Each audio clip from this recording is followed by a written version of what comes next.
Welcome to History Notes, a product of the Education Department of the Greensboro History Museum. I'm the curator of education, Rodney Dawson, and one of the reasons we started this podcast was to have educators develop a curriculum or a lesson plan around, or to supplement a lesson plan.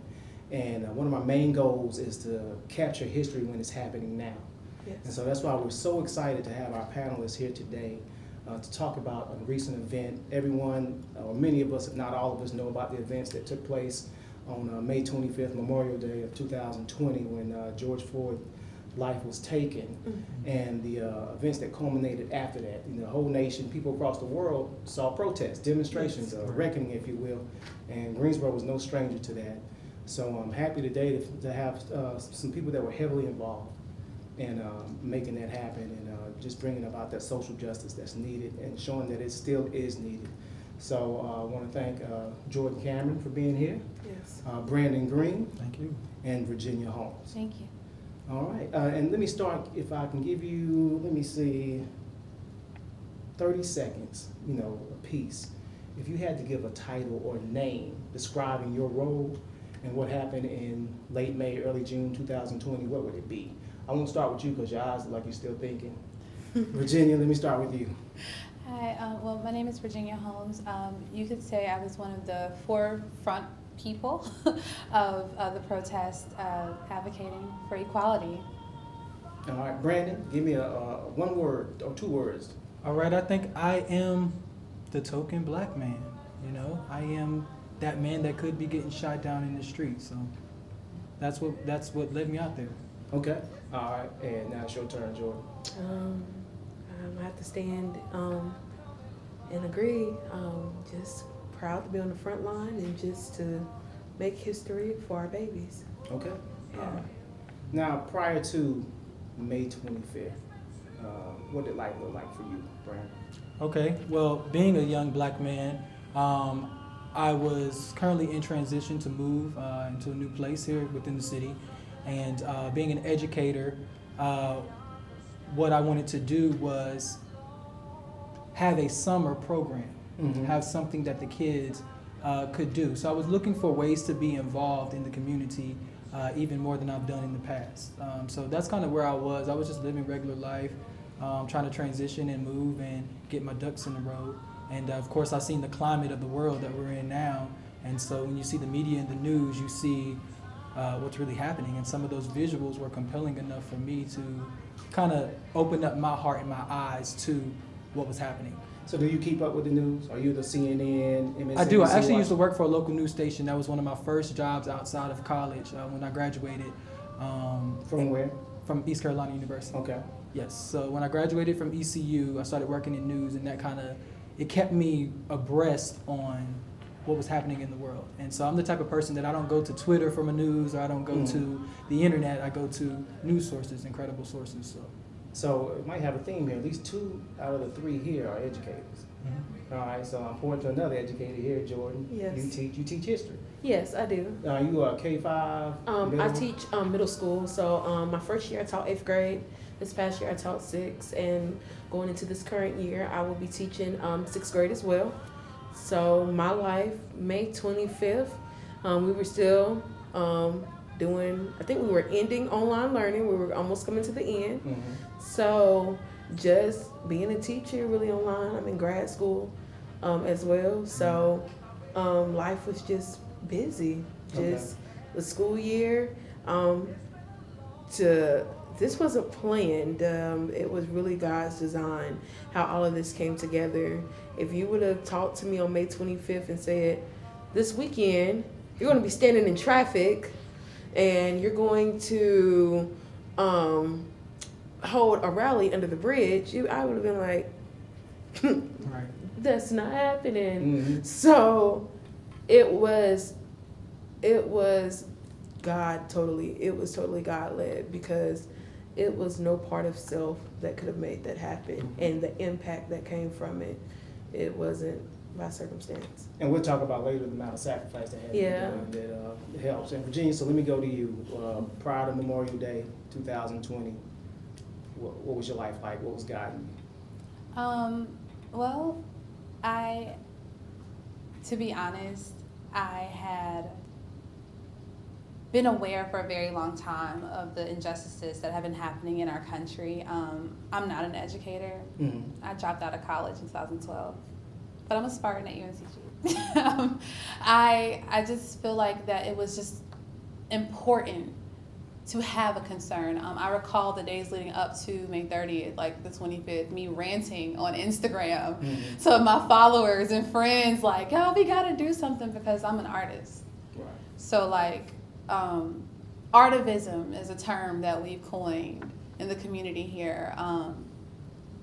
There are a lot of local collectives in the city who are solely responsible for the decrease in crime in Greensboro, North Carolina. Like, you know, we have a lot of affiliates that are always out on the front lines contesting the local crimes.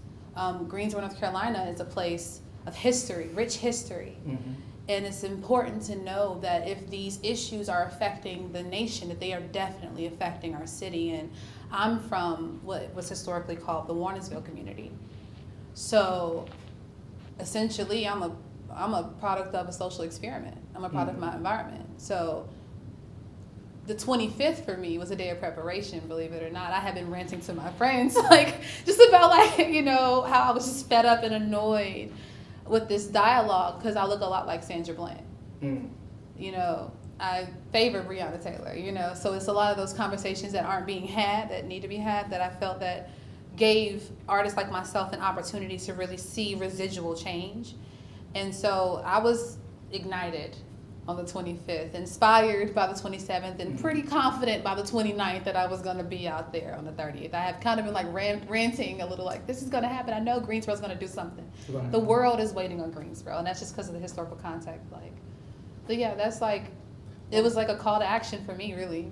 I'm glad you mentioned that. Yeah. You talked about the historical context behind it. You know, before I got here at the Greensboro History Museum, there used to be an exhibit on Warrensville, and I travel to different schools. I used to teach, but I still travel to different schools, and particularly in February, they'll call me for Black History Month.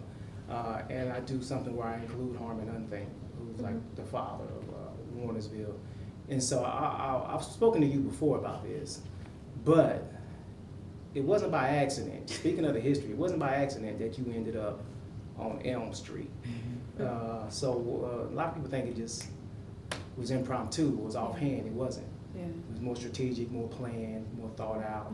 So why was Elm Street the location?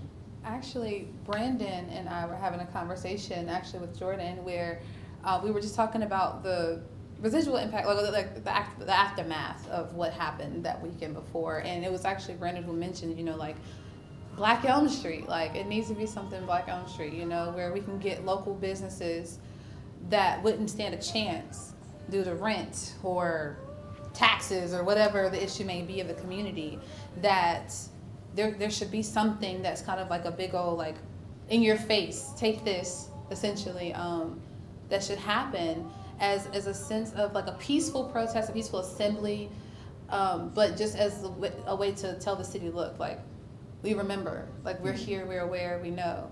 And maybe you could shed a little more light on that. I'm gonna add to that because Yeah. I feel like Virginia also, she educated us on what Elm Street used to be. You know, I was not aware of the history of downtown Greensboro. Now, Jordan, where are you from? I'm from Greensboro, and it's interesting because I feel like, you know, I'm going through education, and especially now being an educator, you as a teacher, you have to kind of make those little loopholes in the curriculum to add that Right. rich Black history, because as you're going through the education system, especially if you're in school and you're like, oh, I want to take all honors and AP classes, you take world history, you take civics and economics, you take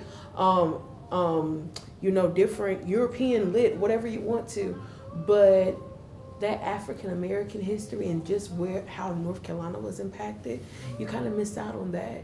And then if you're lucky enough to go to a HBCU, you know, they kind of beat it in you, the African diaspora and everything. But I realized how uneducated I was about my own community.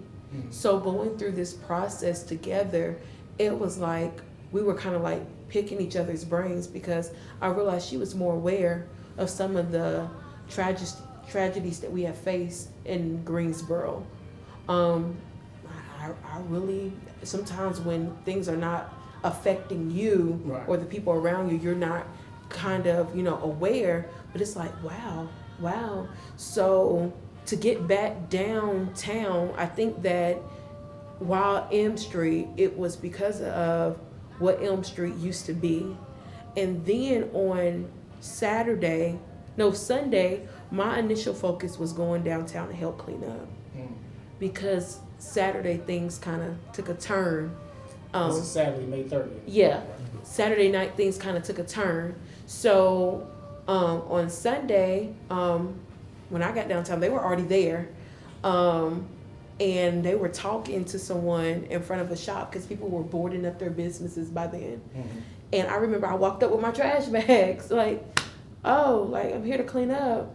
But then next thing you know, it was like, so, protests, 5 o'clock, whatever. It was like, okay, well, bet, Okay. part 2. So, things just, we had to set a narrative, and I'm gonna let Brandon or Virginia jump in on that. I guess when I say narrative, it was more of like we are coming with a grievance. However, we're not coming to destroy our city either. So we were out there earlier to like talk before marching, so that people can know that that wasn't us. Right. So. Yeah, to add to your point, I don't know where we are with the question, but I wanted to say this to add to your point. It was, I feel like Saturday, the experience on May 30th was a little different because it became real to me. The things that I paint the picture for me right okay, quick. and I don't What mind was- doing that because what I'm a storyteller. Okay, and please. so that's kind of how I communicate. The picture that I got, of course, Virginia was there before me. I was coming from Mebane, and I yeah, think so, and yeah. because she was blowing my phone up like it's going downtown, get here. Mhm. Because 2 or 3 days before that, we had already talked about what if there was a protest or Very something. heated and conversation. we got very passionate about Yeah. it, and we had both agreed like if something's going on, I don't know if we would do it. And then we got faced with, okay, there's a protest going on. I'm in Mebane, I'm coming back. So when I came and I just approached the scene, it was something that you would see in a history book. You see the police barricade, Mhm. you see the signs, you see the masses of people, and then throughout the night it began to get a little bit more, the tension was high. I began to get separated from Gina, who was leading the people on Saturday, because I was with the rioters, and there was a barricade to where I could not get back to the train tracks on Elm Street where she was located. So they had one in by what used to be the sweet shop. A lot of people don't know that. And then where the railroad track is. All of that was filled with people that were setting bottles on fire, throwing bricks. When the tear gas got released, I was a part of those people that were in there. And, I'm thin, so it's like people are getting trampled over. It was really scary. Was that a large group? It was larger on Sunday than it was on But Saturday. it was a pretty good size group. I will say it was a Saturday. different group. Well, how did you know? One of my questions I was going to ask you, getting into it. How did you? Number one, how did you feel? Was there fear? I want to Were you answer that. hesitant? And then how did you know? How did you feel when you saw someone that you knew was not a supporter? Okay. I Saturday, and then I'm gonna toss it to one of you. But Saturday, this is how I really felt. I felt that I was labeled by being there, and I say that to bring some understanding because to see the police in their riot gear, and as innocent as I am, I came with a genuine heart in support of my friend who we've known each other for years. I met Jordan on Sunday, which was more of the glorious day. Mhm. I was there in support, but I felt like I got thrown into a category of people that were not like me. We look alike, but our actions and our behaviors were not alike. So there's no way that we could be categorized together. So when I left Saturday, I knew that I had to go back out there on Sunday to create the narrative of that wasn't me, that wasn't us, Gotcha. and how we are. There were people there that did not agree with us. There were people that were like, we don't want white people here. We're gonna argue with black people. We just wanna emote. And we weren't there to emote. We were there to give facts and to give statistics and data, because that's how you fight people. You don't fight them with emotions, because they change from day to day. And so there was a lot of mixed emotions within the group. And so we knew Sunday when we came back together, we would have to organize something that brought ceased the chaos and brought the unity. And so that's really the power behind my Saturday experience. And I haven't even tapped into Sunday because I'm gonna throw it to them. But, Gina, do you remember what you said, just to make this like a discussion, do you remember what you said? I'm trying to remember. On Sunday, I know you said something like, we come in peace, but like you gave like a little, I'm gonna say a sermonette, but you gave like a little, like you spoke to the crowd just before we started, just so that the narrative could be said. Do you remember? Which is actually kind of like where I was going to kind of piggyback off of Brandon, so I'll definitely throw that in there for sure. But what I was telling them was that I feel that there has to be a clear dialogue with what happened, because I was there on both days.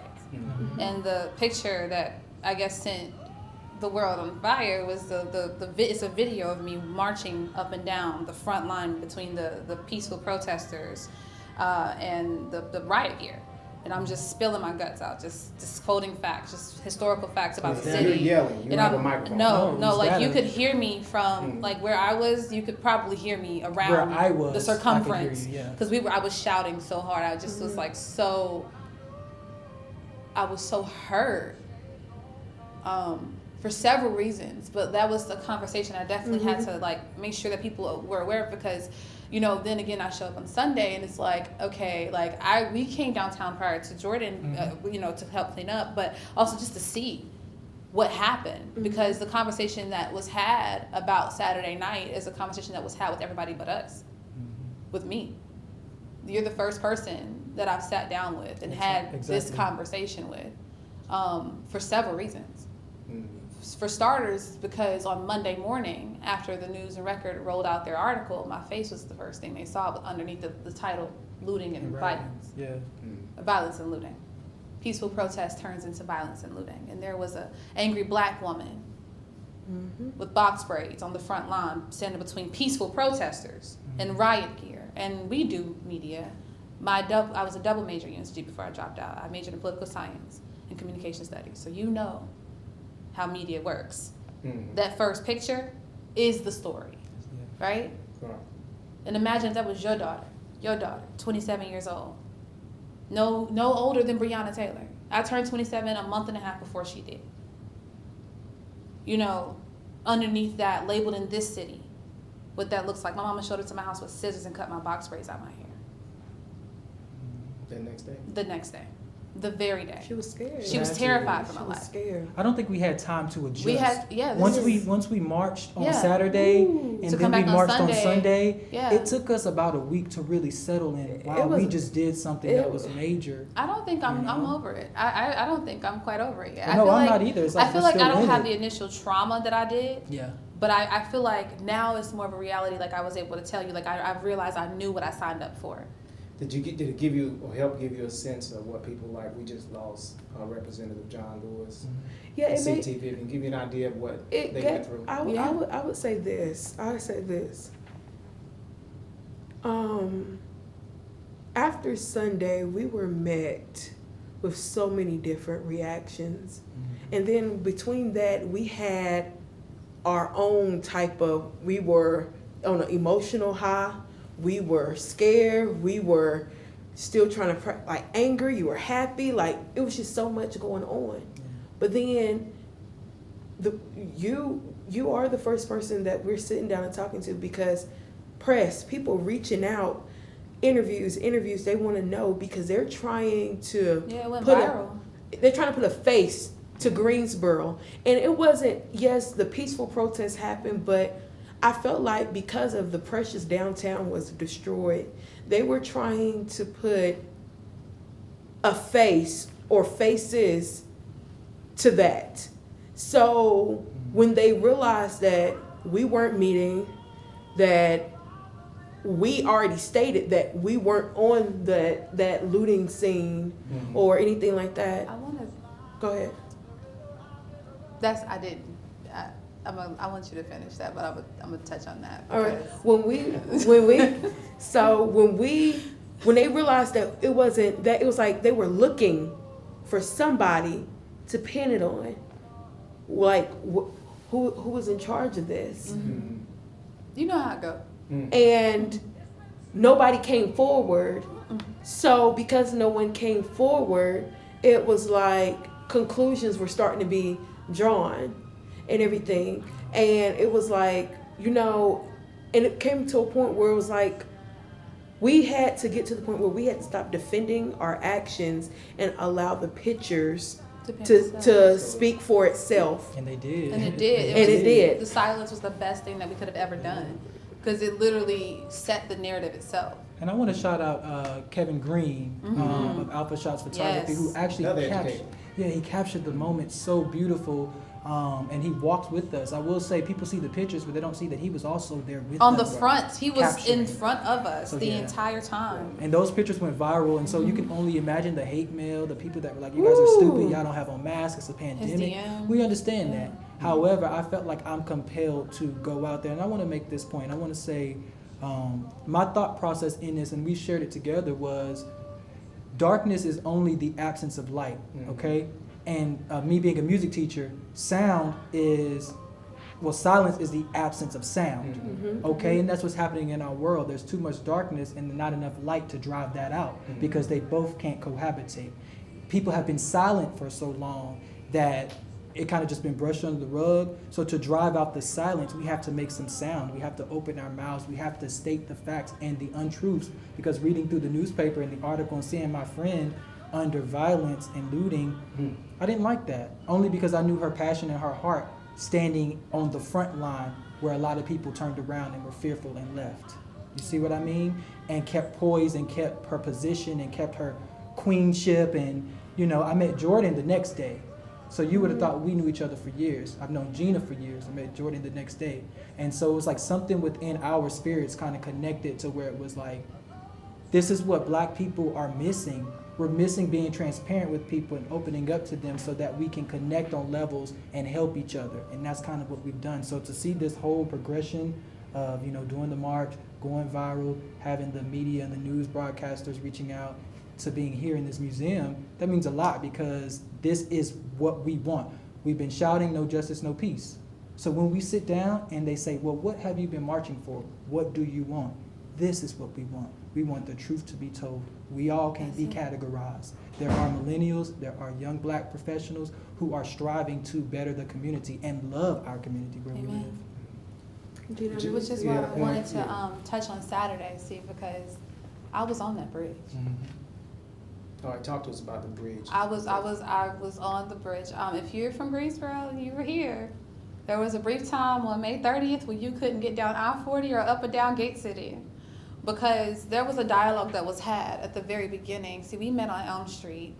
I met the group of individuals who started the protest on Saturday on Elm Street after meeting them at the corner of South Eugene through a text from one of my good friends who was like, hey, Virginia, I know you real good about this. You need to get out here.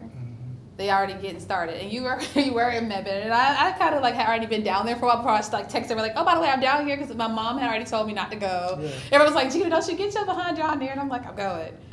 And we get down there, and it's literally this conversation. You just see people; they're just all over the place. Chaos. It wasn't chaotic, but you could see like if just with the naked eye view, like there is an agreement here that everybody is agreeing on, but no one is conjugating the hurt properly.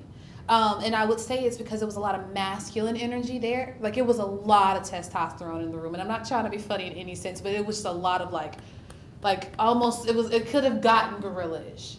And I hate to use that term when I talk about my Black brothers, but I just know that energy. I know that hurt. I know that fear. I had friends of mine who refused to come protest because of that same energy. And as a Black woman, I felt the obligation. So when we talk about the conversation, I didn't stand up there to do anything other than protect my people. because I realized there was a need that needed to be met. And there were so many people qualified to handle it that when the thing got there, because I honestly didn't even want to shut down the highway. We had kids with us. By the time we had March all the way from Jordan, what was it, Eugene, all the way up to past the subway, up to when we got to the bridge, it was a conversation that changed that dialogue for me. When I realized that we had white bodies on the front, white bodies on the back, elderly on the side, water containers, people bringing us resources. When I realized we had this group of youth in front, and the front really just putting their necks on the line, it did look like Selma. Yeah. It looked like my ancestors. It looked like that story they told you in history about Harriet Tubman leading the people to freedom. It looked like Moses begging Pharaoh. It looked like that. And I'd be a fool to deny my God now when I'm most needed. That's why, like, when I'm thankful for this dialogue, because nobody's asked us how we felt. They saw us, and maybe our peers did, our people did, but nobody else of importance had stopped to say, you know, how are you processing? How are you feeling that you did what I've had several opportunities to do and I did not do? And it's one of those conversations that had to be had when I'm looking at, you know, is this your son right here? You know, Marcus Smith was hogtied in the middle of the street, right in front of Natty Green's. Tremel Wilkins was killed in the backyard of his mother's house, tased to death by GPD. I'm from Warnersville, and you know what that means. That's Hampton Homes. It's a different dialogue over there, and I'm telling you that's my life's work because I've seen it with my own eyes. So it's a thing when I'm looking at the fact that I'm coming down, and these are my brothers now. These are my nephews now. These are my cousins now. I refuse. And so the energy that I had was the energy, like I said, of my ancestors, where I am calling my friends to come out and stand and support with me because they know this is my passion. They know how I am.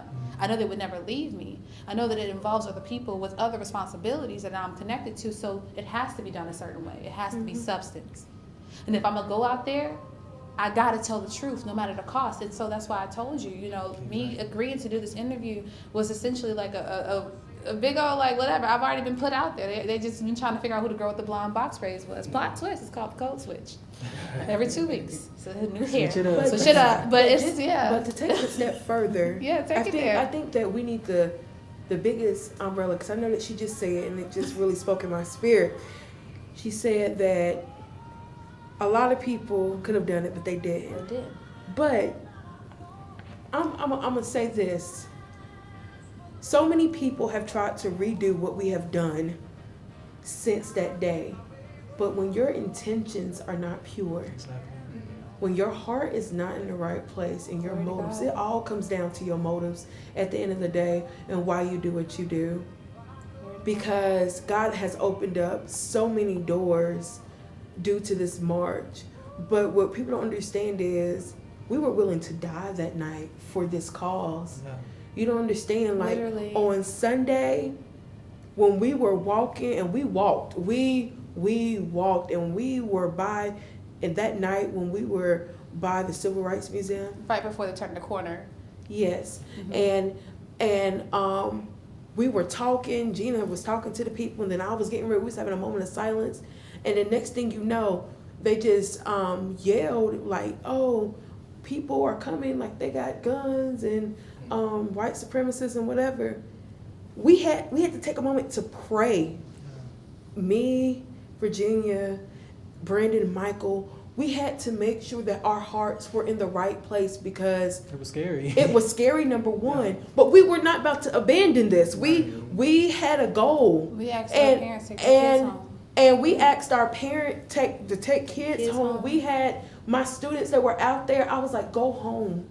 Because now we're getting to the point where we are going to fight. We are going to finish this race. We're going to finish this. And no demon in hell is going to scare me from the task that I was assigned with. You know? And when I prayed, and we prayed right there, I said, God, just forgive us for our sins. Tell them how the police left us. And Lord have mercy. Like, here we are. You know, making sure nobody's looting. You know, before we started, you know, on Sunday, when I was talking to the crowd, the first thing I said is, if your intent is not to march peacefully, go home. Go home. We're not here because I hate the police. We're not going to disturb our community, breaking things, go home, you know. And we made sure that people wasn't saying derogatory things. We were respectful of kids, elderly. We made sure we stopped, took breaks, water. We had everything. And when, and so weird, Greensboro PD was with us all day. Yeah. But when that threat came, They retreated. Though. Oh, they retreated. they left us. When that threat came and those people were down there on with their guns, and it's over 300 people on Elm Street, you left. In the pocket, right in the pocket.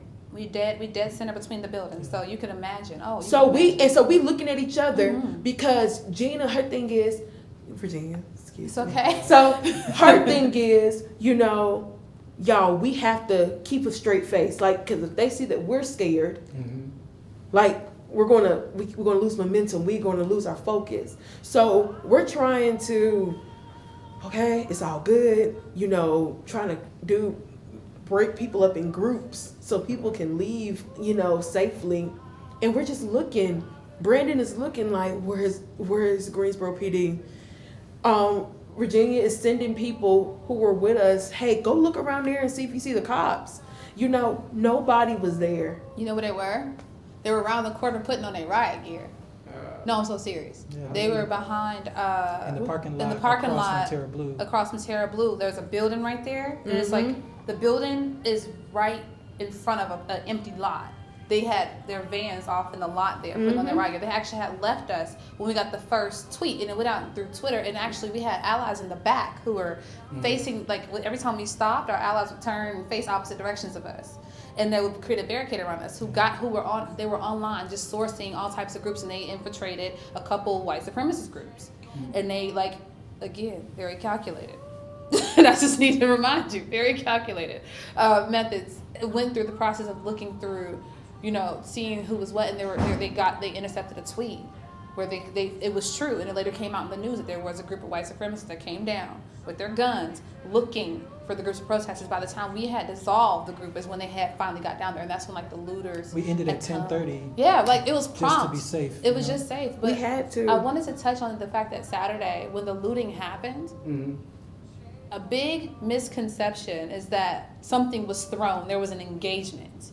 What happened was, we left from Gate City. That group of peaceful people from Gate City left. Some of us went home. Some of us came down because a word went out that people had come downtown off the strength of now the city being shut down. So we knew who our cousins were, right? Yeah. So we knew that we had to go regulate. But of course, naturally, we're traveling from Gate City, so we came up there in the droves. Naturally, things dispersed. So the few of us that came down there were met with people who now had a different energy. And we have to cut it here. Yeah. This just means we got to do a part two. Right. But Brandon, I want you to close this out. I'm gonna ask you one question. You have to represent the group because we gotta cut it. But I'm serious. We need to come back. Go ahead. Yes, absolutely. We can do this. For educational purposes, as an educator, students watching this 10, 15, 20 years from now, what do you want them to take away from this entire moment? Okay, 20 years from now, 50 years from now, I want students to realize, one, that there are honorable black men in education, and no, we're not all janitors. I want them to understand the authenticity of my heart. The same Brandon that you get in the classroom that's teaching and nurturing your kids is the same Brandon that you get in the community and the streets of Greensboro. I want them to up their faith. Believe in yourself. I never believed I would be sitting here doing this inside of a museum.